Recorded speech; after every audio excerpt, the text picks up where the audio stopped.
Good morning, Bucknutters. Welcome to the Bucknuts Morning 5 here on Wednesday, July 31st, 2024. I am Dave Biddle, flying solo on today's show. Oh, baby. Camp kicks off tomorrow. Football is here, my friends. So much stuff I'm looking forward to. All of tomorrow's practice is open. All of Friday's practice is open, so really looking forward to that. And we'll have practice reports on the site tomorrow. We'll have, videos, pictures. We're going to meet with Coach Ryan Day after practice tomorrow. It's going to be great. So we're going to get into some of the biggest questions I have and maybe, some of the answers that we think might come out of those questions. Before we get to that, I'm going to let you guys know about our friends at Manscaped and a great deal you guys can get. Sizzle alert this summer. Let the only thing smoking at your barbecue be the grill, not your grooming game. Get ready for the ultimate cookout season with Manscaped. Whether you're flipping burgers or cannonballing into the pool, make sure your meat looks neat with the Performance Package 5.0 Ultra. Fire up your grooming routine and keep it cool with Manscaped. Head to manscaped.com. Use code Bucknuts for 20% off and free shipping. Let's make this summer sizzle for all the right reasons. So get 20% off and free shipping with the code Bucknuts at manscaped.com. That's 20% off with free shipping at manscaped.com and use code Bucknuts. Manscaped, the perfect way to get your patties sizzling hot this summer. There we go. All right. It's going to be sizzling hot at practice tomorrow. All right, so let's hopefully the rain holds off so we're not indoors, but regardless, we're going to have football tomorrow. So let's start off with the obvious one, the biggest question. When is QB1 going to be named, and who is that going to be? You guys know I think it's going to be Will Howard, and I don't think Ryan's going to wait nearly as long as he did. I mean, he didn't really even name Kyle the starter, full-time starter until like after the first game. All he said was Kyle will start the game, but Devin will also play, and we were like, geez.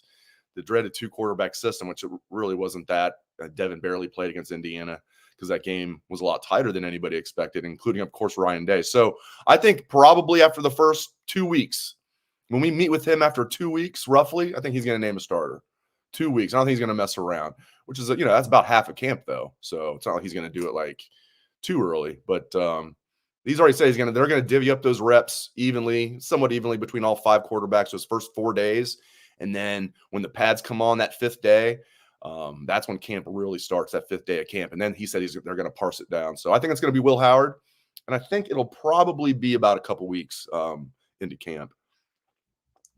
So we'll see. Then I'm curious, what's he going to say about Julian Sand? Where's he at in the pecking order? Is it definitely Devin Brown as the backup if Will Howard wins the job? Is Julian Sand in the running to be the backup? Is Lincoln Kienholz in the mix? Is Aaron Nolan in the mix to be the backup or perhaps be the starter? Who knows? I'm sure all five of those guys think they have a shot as they should feel that way. You wouldn't want them feeling any other way. You wouldn't want Lincoln Kienholz going in there and thinking, I have no chance. You wouldn't want Aaron Nolan going in there thinking, I have no chance. All those guys are talented, and nobody pulled away during the spring. I'll be surprised if it's not Will Howard, though. All right, who is going to be the right guard? And kind of just how is the offensive line overall? Obviously, is the big question. But specific, I think we know who the other four starters are. Who's going to be that right guard, though? Is it going to be Carson Hinsman? Is it going to be Tegra, Shabola? Is it going to be Luke Montgomery? We shall see. But that's going to be a really good battle. It's like Tegra is one of those guys. Like I keep saying, if the light comes on for him, look out because he looks like straight out of central casting for an offensive lineman, whether it's right tackle or right guard. He looks like an NFL guy right now. And now he's had 2 years here fully. He didn't enroll till June of 2022. It wasn't like he enrolled early. So this is his second time going through everything. It was his second time going through Mickey Marotti's strength conditioning program, second time going through spring ball.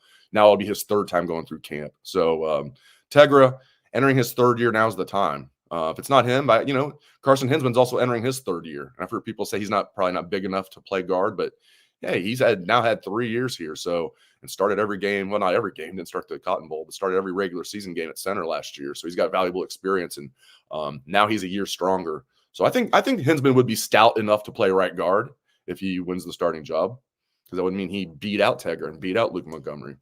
And Luke played a decent amount last year as a true freshman. I feel like he's being overlooked, and then ran with the ones the majority of spring at right guard. As we all know, Carson ended up starting the spring game, and Tegra was the second guy in. So Luke obviously didn't finish the spring strong, but he was taking a ton of first-team reps throughout spring. So not a guy to completely discount. And he was kind of that sixth man last year when they brought in an extra lineman. That was Luke Montgomery. If Tegra doesn't start this year, I think that'll be Tegra this year. he'll be that first. He'll be that jumbo package, bison package offensive lineman that they use. All right, next up, Will linebacker. Is it going to be C.J. Hicks, who ran with the ones the majority of camp, or majority of spring, excuse me? Is it going to be Sonny Styles, who they moved around a little bit? They also had some 3 linebacker sets. Does it not really matter because Sonny Styles and C.J. Hicks are basically going to rotate, and they're maybe going to mix in some 3 linebacker sets? I don't know about the 3 linebacker sets. That's one of those, like, I'll have to believe it to see it. Maybe now that James Laurinaitis is there, because that's what he did when he was here at Ohio State. They played 3 linebackers. Maybe he'll have his fingerprints all over that. But Knowles plays 2 linebackers almost exclusively. And he's done that during his time at Duke as defensive coordinator, during his time as Oklahoma State's defensive coordinator, and through his first 2 years as Ohio State's defensive coordinator. Do we think that all of a sudden Jim Knowles is going to play a lot of 3 linebacker looks? No way. Now, are they going to mix some of that in? That's possible. I wonder how much, though. But, yeah, I'm curious. Is it going to be C.J. Hicks, who looked really good in the spring to me? They're going to blitz more. They're not being shy about that, and C.J. can bring it. But Sonny can blitz, too. Good problem to have. You get a couple of 5 stars entering their 3rd year. Okay, so if the light's really going to come on, you got to think it's one of those guys. We're going to look back and say, yeah, C.J. Hicks was a superstar. Sonny Styles was a superstar. We're going to look back and say it's that 3rd year when it happened for them, okay? I really believe that. If one of those guys is going to be a superstar, it's going to happen this year. And if both of them step up as superstars, look the freak out. I do think Cody Simon's locked in as the Mike linebacker, and then we'll see who is the Will. Good problem to have when you got those 2 guys battling for that job, C.J. Hicks and Sonny Styles. It also, let's say both those guys do show out. And also, the depth is great. If one of those guys get banged up, the other one goes in. So we'll see. I tend to think both those guys are going to play a lot this year. So it might not quite matter as much as some of these other position battles. Like right guard, they got to find a right guard. It's completely different than Will linebacker. You can't be shuffling guys in and out on the offensive line. Cohesion is so important. You can do that a little bit more defensively, especially with a guy like Sonny, who you can move around a lot. Obviously, he was playing safety last year. He can rush off the edge. Now he's playing linebacker, of course. So Sonny can be kind of that jack of all trades, that Swiss Army knife. Kind of like that Isaiah Simmons that was at Clemson, who, frankly, the Arizona Cardinals drafted way too high, but that's a topic for a different day. But he was really good at Clemson. And I see Sonny kind of, having a similar role this year. And I do think, he might go pro after this year. I think everybody assumes he will. I won't be surprised if Sonny comes back as a senior. Depends on how good he is this year. All right, next one. I really like this one. I'm really curious about this. That's almost like underreported, and I'm including myself in this. It's like we're not almost talking about it enough, and that's the Chip Kelly effect. How is this offense going to look different with Chip Kelly? Now, Ryan Day's offenses have been ranked near the top of the country every year, but they've struggled in certain areas, okay? Anything to goal, 1st and goal, 2nd and goal, 3rd and goal, 4th and goal, Ohio State was dreadful last year. Not for Ohio State standards, for anybody's standards. Ohio State was dreadful last year when they had anything to goal. If it was 1st and goal from the 4, it was probably going to be 2nd and goal from the 5 the next play, and then probably 3rd and 7 the next play. Okay, and then they would do a jet sweep, and it'd be 4th and 9. So, and then it'd be an incomplete pass. So they've got to figure that out. And I think Chip Kelly, that's going to be the biggest thing. We talk about the run concepts he's going to bring. That's going to be huge, but that kind of factors into what I'm saying. And Will Howard being able to run the ball near the goal line will help. Kyle McCord had negative rushing yards last year, okay? So the threat of the quarterback run will be there, which will also open up the running backs, because you can't just key on the running backs. You got to worry about the quarterback too. I think Chip's going to massively correct that problem. I don't think it's going to be he's going to improve. Improvement's not enough. They have to vastly improve in that area, okay? You have to score touchdowns when you get 1st and goal. Okay, you have to score touchdowns. So, and they just didn't do it last year.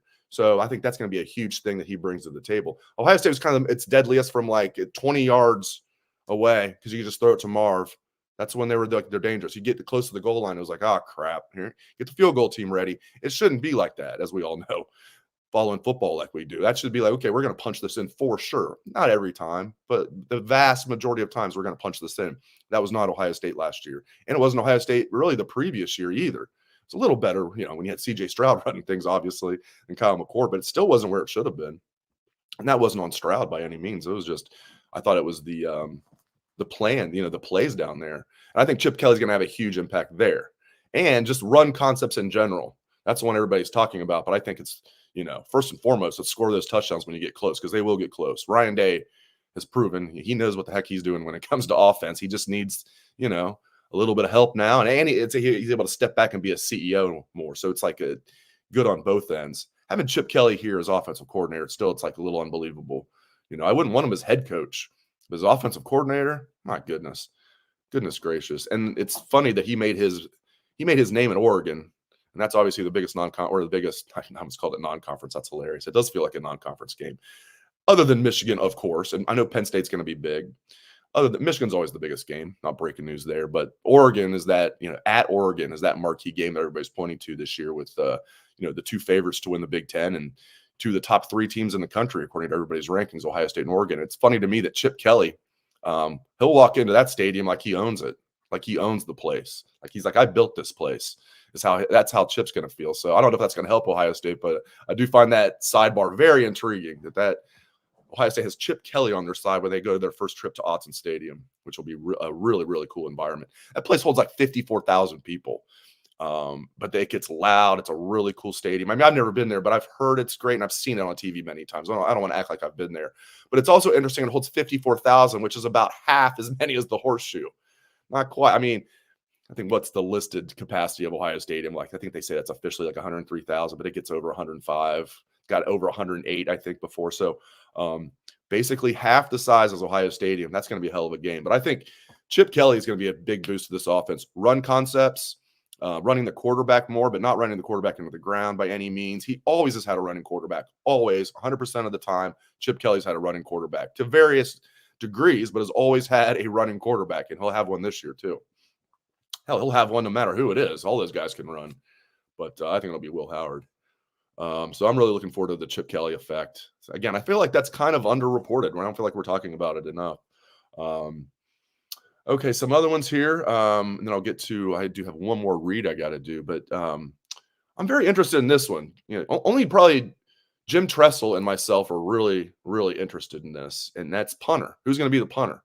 Is it going to be the Aussie, the 6'7", 250-pound Aussie Nick McLarty, or is it going to be the young man that transferred from Buffalo, Anthony Venneri, Tony Venneri, Anthony Venneri? I've seen both.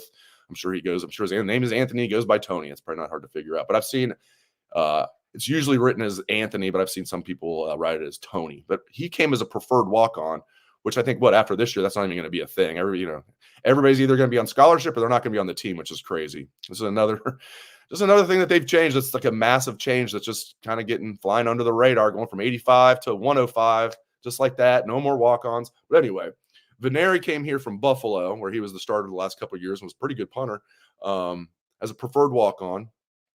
They got McLarty in the summer, really in the spring, because I was over there when he was on his official visit. There was an open practice that day. And as you guys know, I thought that was like, as I've said on the show a few times, I was like, who's this offensive tackle that is in on a recruiting visit? You could tell he was a recruit. He had one of those badges on. He was with I think probably his uncle or his dad or somebody, and or a coach. And I thought it was an offensive tackle, 6'7", because he's not a 6'7" skinny punter. He's a filled out 6'7". So I thought it would be him automatically, because we've seen that. Cam Johnston is a great example. Came right in as a true freshman from Australia. Boom. And was fantastic as a true freshman in all 4 years. Still doing his thing in the NFL. Love Cam Johnston. Jesse Mirko wasn't that good, but he still came in as a true freshman, was on scholarship, and he was the starter from day one. So I thought it would be the same thing with McLarty. It still might be. I did get a chance to ask Ryan Day about this briefly, in a real quick one-on-one interview. They're trying to whisk him away, so I was like getting rapid-fire questions in. And he said, yeah, it's going to be a good battle between McLarty and Venneri in camp. They're curious to see how it's going to work out, because neither of those kids were here during kids. McLarty might be with one of these.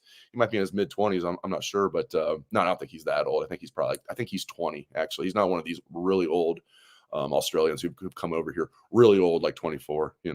Look at me calling a 24-year-old really old. But you know what I mean. I think McLarty, I thought he would be the starter, but Coach Day has said himself it's going to be a good battle, because they haven't seen these kids go at it, and now starting tomorrow they will.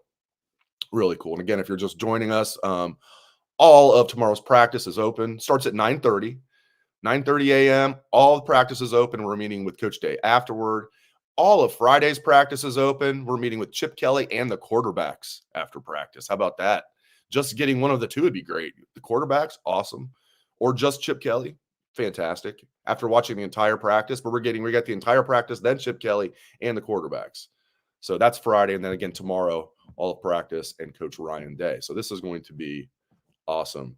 I know you guys want me to talk about the smoke that the Michigan sanctions are coming. I'm just going to let that play out. I've talked a lot about that. You guys know how I feel about that. I'm going to wait till that's official and it's not just rumors, but trust me, I'm aware of it. Trust me, my friends. I'm well aware of it. All right. Now, listen, I'm going to give you guys another Manscaped read, but this time I'm going to tell you about some of the products I really like specifically and a great deal you guys can get. So they have a lot of great products, as you guys know. I mean, I've been following them since they were on Shark Tank. As I was telling you on Monday's show, I was like, man, I saw this pitch they made on Shark Tank several years ago. I'm like, that's a really good idea. They have a good chance of making this. And oh boy, did they have a good chance of making it. 3 of my favorites of their products are the Lawnmower 5.0 Ultra, the Weed Whacker 2.0 ear and nose hair trimmer. You can't have that ear and nose hair. That's not good. And the Handyman. That's what this is. The Handyman, you can use it at home. It's a facial trimmer. You can take it on the road, which is very convenient because it's so small but powerful. Excellent facial trimmer, the Handyman. So there you go. Again, the Weed Whacker 2.0 ear and nose hair trimmer. It'll help keep your ears and nose as tidy as your hedges next door. Pesky hair be gone. Perfect for impressing guests at your summer cookout. All right, so again, here's the deal for you guys. Get 20% off and free shipping with the code Bucknuts at manscaped.com. That's 20% off with free shipping at manscaped.com and use code Bucknuts. Manscaped, the perfect way to get your patties sizzling hot this summer. Get them hot. All right, back to Buckeye football we go. All right, but the Handyman. Okay, for real. Back to Buckeye football we go. I need to use the Handyman. I need to trim my beard here. It's getting a little, I'll have to trim it up for practice tomorrow. In case I see any of you fine people out there, we can say, because I know some fans are going to be out there because they're selling tickets. I think that's like $50 a pop. So if any of you are out there, come and say hi. Love to meet you. All right. Running back depth. Can a walk-on emerge? Is Brandon Ennis a legit, option here? I think yes on the latter. I think Brandon Ennis is a guy that I'm not talking about he's going to be back there carrying the ball 15 times a game, but like if they have injuries and he needs a mix in there, Xavier Johnson-esque, he can do that. And in theory, he would be better than Xavier Johnson. Nothing against X. We all know X was really good, but Brandon Ennis, big time recruit, didn't play much as a true freshman, but at least saw the field. And I think Brandon Ennis is going to be a good player this year. He's going to be at number 4 wide receiver. So he'll play a lot, even if he's not going to be a starter in my estimation. It's going to be Emeka and Jeremiah Smith and Carnell Tate will be the starters. But if you're in the top 4, you're going to play a lot, and I think Ennis will. But can Ennis help out at running back if need be? Can Caleb Downs help out at running back if need be? I say let's just make Caleb Downs I think we should make Caleb Downs just an All-American safety and focus on that. But, yeah, it's interesting. If you need an emergency, you got a guy like Caleb Downs that can do it. So, but can a walk-on emerge? Who would that be? Well, they have Rashid Cisse, who will have his first practice as a Buckeye tomorrow, a young man from West Muskingum who just was a fantastic player there. He talked to coaches in that area. They're like, he's probably the best player to ever come through here of that entire area, not just West Muskingum High School. Obviously a small school, but this kid was runner-up for Mr. Football in the state of Ohio, despite playing. And he did everything. He ran the ball. He threw the ball just a little bit. Returned kicks, played DB. He was fantastic. So he's not that big of a guy though. Like TC Caffey was able to come in as a true freshman, was physically ready. I don't know if Cisse will be quite physically ready. He's not a big guy. But he's tough, obviously. Fast. I think he's about 185 pounds. We'll have to see what they list him at. I could be wrong on that. Because I haven't seen anything about him since his pretty much last year at this time. I mean, his high school season was about to start last year at this time I saw this kid. So I think he's about 185 pounds. Maybe he's bigger now. If he can get up to 290, don't want him at 290. He might lose a little bit of speed. If he got to 190, he can get the job done as an emergency walk-on true freshman back. The season is not going to rest on Rashid Cisse's shoulders, but can he be a walk-on that can help out? We'll see. Because they need running back depth, only 4 scholarship running backs on the roster. As we've talked a lot about. And Ryan Day said it's not I asked him about that. He said it's not a massive concern because, it's rare that they are even down to their 5th running back. But, I mean, the Peach Bowl did happen, though. They were down to their 5th running back, 6th running back. I lost count at that point. That end of the 2022 season, they were just ravaged by injuries at running back, So still have PTSD from that. So I don't know. I don't know if I'm buying that they've never been down to their 5th running back, because they were when they're playing for the freaking national championship, basically against Georgia. All right. So, are they going to have enough depth at running back? I tell you what, I know it's not going to matter if Quinshawn and Travion stay healthy. I realize this. And I like James Peoples a lot as the number 3. And I like Sam Williams-Dixon as the 4. I just would like more than 4 scholarship running backs, because we know depth can disappear quickly at that spot. All right. Here's another one. We talked about special teams earlier with punter. Okay, well, who's going to be the kick returner for the Buckeyes? Who's going to be the punt returner? And can we stop being arrogant and acting like, oh, we don't need to return punts because we're Ohio State and we're going to score no matter what? No. Once you win a national championship and do everything, cross off all your goals, then you can be arrogant. You have no room to do that right now. You need to have a punt returner that is dangerous back there, okay? You need to have a kick returner. Not as important with the kick returner, because they've done everything they can to diminish the role of a kickoff returner. But I still want to see somebody back there who can bust one. Xavier Johnson, going back to him, he was solid. Find me somebody that's, whether it's a Jermaine Matthews could get the job done. I think a Mylan Graham, if he's ready as a true freshman, could be a good kick returner. Punt returner. I wouldn't hate seeing Jeremiah Smith back there. I know that's probably not going to happen. I'm just saying. Carnell Tate, punt returner. I think Brandon Ennis can can help in the return game. Maybe Caleb Downs. Caleb Downs returned a punt for a touchdown last year at Alabama as a true freshman. You're telling me he couldn't be a punt returner here? They've got to be dangerous. They haven't returned a kick for a touchdown since Jalen Marshall was here 10 years ago. The national championship season of 2014, Jalen Marshall is the last one to return a kick or a punt for a touchdown. That's unacceptable at Ohio State, okay? I know we were spoiled for a year. I'm not saying anybody has to be Teddy Ginn. I know we were spoiled. I'm not even talking about that. Spoiled. I'm not talking about they have to have somebody who's the greatest kick returner in the history of college football. Just don't be a joke. Okay. Don't be near the bottom of the country in punt return average. At Ohio State, when you're dripping with good athletes, you got wide receivers that would start other places that can't see the field here. Find one that's a really good punt returner. Is it Bryson Rogers? They've used Jaden Ballard there. I mean, he's okay. Find somebody. Okay. You got a roster of talented dudes. Find somebody and roll with them, both at kick returner and punt returner. I just named some guys that I think would be good at it. You got guys over there making hundreds of thousands of dollars to figure this out. Or in Ryan Day's case, millions of dollars. Figure it out. It's important. All right, injury updates. Is everybody okay? I don't want to show up tomorrow and Lathan Ransom's. Oh, Lathan's going to be fine. And then he's out there like not practicing because of that foot.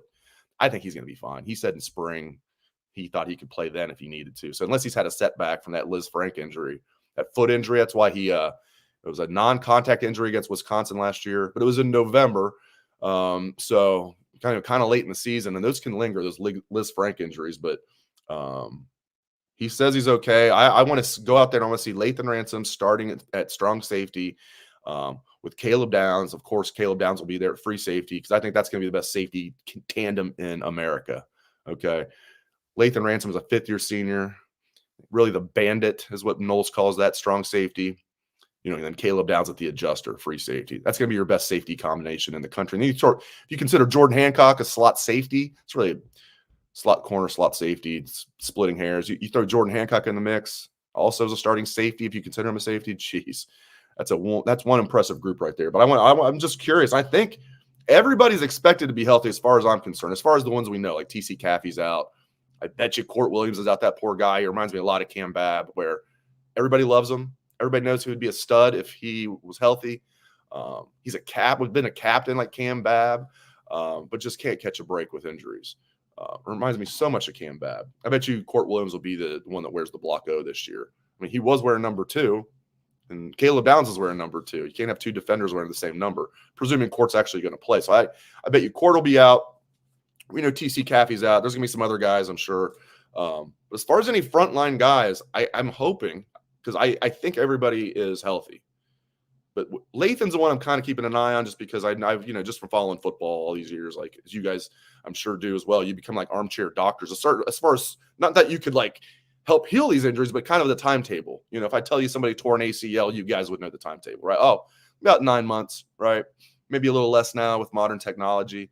This Liz Frank injury, it's about the same thing, about 9 months, but it can linger.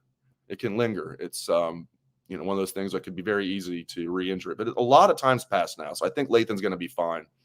But he's had 2 major injuries now in his career. He had that broken leg in the Rose Bowl, and he came back, didn't even miss a game, which is insane to me. He breaks his leg in the Rose Bowl and comes back. He's playing the game 1 of that next season. So he's a fast healer. We already know that. Young guy, so hopefully he's a fast healer here. I think he's going to be okay, but that's one I'm keeping an eye on because that's his 2nd major injury. And hopefully Lathan's okay. I think everybody else is okay. Please let me know if I'm forgetting anybody. Yeah. We're getting some Parker Fleming slander, which is okay. He wasn't here, he wasn't here as a volunteer coach. Okay. He was making hundreds of thousands of dollars to be a bad special teams coach. It's okay to be critical. I'm sure he's a good man, good husband, good father, all that good stuff, but bad special teams coach. And I don't know how in the world Ryan Day thought that was a good idea. But anyway, Ryan Day's knocked it out of the park since then. So everything he's done, everything Ryan Day has done this offseason leading into tomorrow has been on point. And now it's time to finish the deal tomorrow. I absolutely love that. Yeah, hamstring injuries can definitely, a lot of different injuries we can point to that linger. As Dan is saying, hamstring injuries can linger. Yeah, for sure. Ask Ken Griffey Jr. Yeah, I mean, John just says Fry ? Yeah, Justin Fry with the David Sanders news pending and maybe it trending not Ohio State's way now. We'll see. This offensive line, but the biggest thing, though, nothing against David Sanders. The number 1 priority for Justin Fry is to get this offensive line playing at a national championship level. Number 1 priority. 1 through 5, really, of his priority list. I mean, they can find an offensive lineman in the portal. David Sanders is going to be a high school senior this year. They need to focus on kicking ass this year in 2024. And if you get David Sanders Jr., great. But job number 1 for Justin Fry is to get this offensive line playing great, or at least playing good. They have to be good against tough defenses. Of course, they're going to be good against Western Michigan. Are they going to be good against Oregon? Are they going to be good against Penn State? Are they going to be good against that team up north? Are they going to be good in the postseason when they play good D lines? As Ryan Day said himself, the season will rest on the offensive line. So Justin Fry, it's time to prove it, man. It's time to prove it. You're not getting it done really with recruiting. It's time to just be a great offensive line coach. Time to make that money. We're talking about making money. Justin Fry makes over $1 million a year, my friends. Over $1 million a year. It's time to earn that money. It's also time to end the show. I appreciate you guys riding with me on this solo edition of the Morning Five. Dan Rubin will be with you guys tomorrow, along with, I'm sure, the Dean and the Poobah. Appreciate you guys joining me for the show today. Practice tomorrow morning, 9:30. Get on Bucknuts for a practice report, videos, more stories, recap of what Ryan Day had to say, pictures, everything you might want as a Buckeye fan. This will be my 23rd year covering the first practice of the year for Ohio State. My 23rd year on the beat starts tomorrow. Hey, been with Bucknuts the entire time. So you know where you can get your best practice reports, and that's on Bucknuts, and you'll get those tomorrow. Love you guys, and I will talk to you guys soon. Have a great day.